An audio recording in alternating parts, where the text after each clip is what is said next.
Hi there, my friends across the Western Pacific. Once again, today we are focusing in on this elongated trough just towards the east of the Philippines and also a tropical wave out here towards the south of Guam, which could develop into something interesting as we go ahead into the latter part of next week. But right now, yeah, we do have this convection, and basically you have it moving across Visayas over towards Mindanao and what we're calling kind of an elongated trough here just towards the north of Yap, all across the Philippine Sea. Now, you notice there's nothing organized there whatsoever. But the big thing is that this troughing is going to continue to start to kind of pull in that moisture from the west. So parts of Visayas and western Mindanao will be looking at those rain showers. I don't think so much for Luzon as we go ahead throughout this weekend, which means it's going to be another hot one out there for you. Looking back towards the east, the big question I'm sure a lot of you are watching for here is what's happening with this. Now, there is a loads of convection. We have the intertropical convergence zone out here towards the south of Guam. So what's going to happen first? We have this troughing that I was just talking about here over the weekend towards the east of the Philippines. This is lifting north, rounding the Westpacwx. So there's no chance of this rolling west and running into the country here as a typhoon. If in fact, if anything, it's going to bring additional moisture to Taiwan and even over towards Okinawa.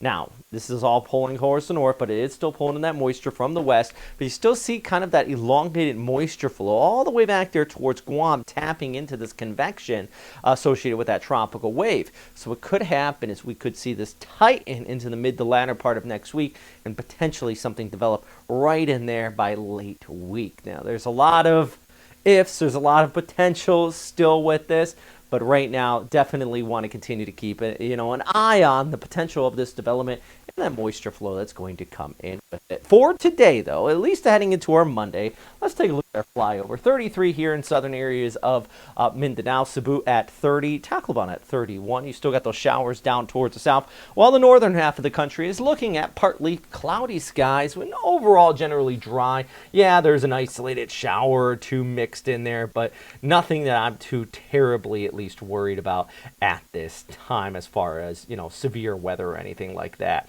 I do also want to kind of take you over towards a sunset here in Cebu. Paul sent this in. Thank you very much, Paul. I truly appreciate it when you guys send in these fantastic photos there. Also, taking a look at that long range guidance, though, let's go back to the GFS. So what I was just showing you was the ECMWF. This is the GFF guidance. Yeah, even this one actually tries to pull a tropical system into Okinawa in the southern Japanese islands with that troughing developing there. Let's watch this again. Here it comes. There's the low, kind of that elongated troughing. It tightens up right there and it pulls towards the north and even wraps up to down about 990 hectopascals. So that'd be more of a tropical storm for the southern Japanese islands. But then you get all this other sorts of activity on the back side of that. I mean, it's kind of interesting. Still a lot in range here.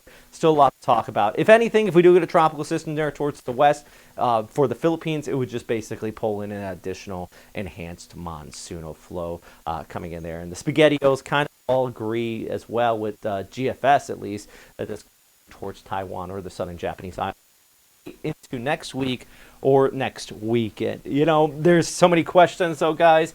As I've said in the last updates, all we can do at this point, it is, mid-July, is prepare, be smart, and be ready for the potential of any storm development out here. Big thanks for everybody on Patreon and also continue to support this channel, by the way. If you want to, please check it out. At least just give it a look. $2, $6, or $10 a month. I'll never put these updates behind a paywall, but I mean, look at these graphics. They're fantastic. They're TV level graphics. They cost money.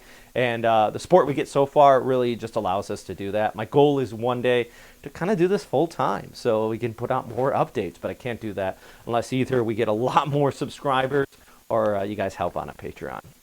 That's all. It's support. So anyways, that's all for today. You guys posted on what could develop out here in the tropics. And as always, thanks for watching and stay safe out there.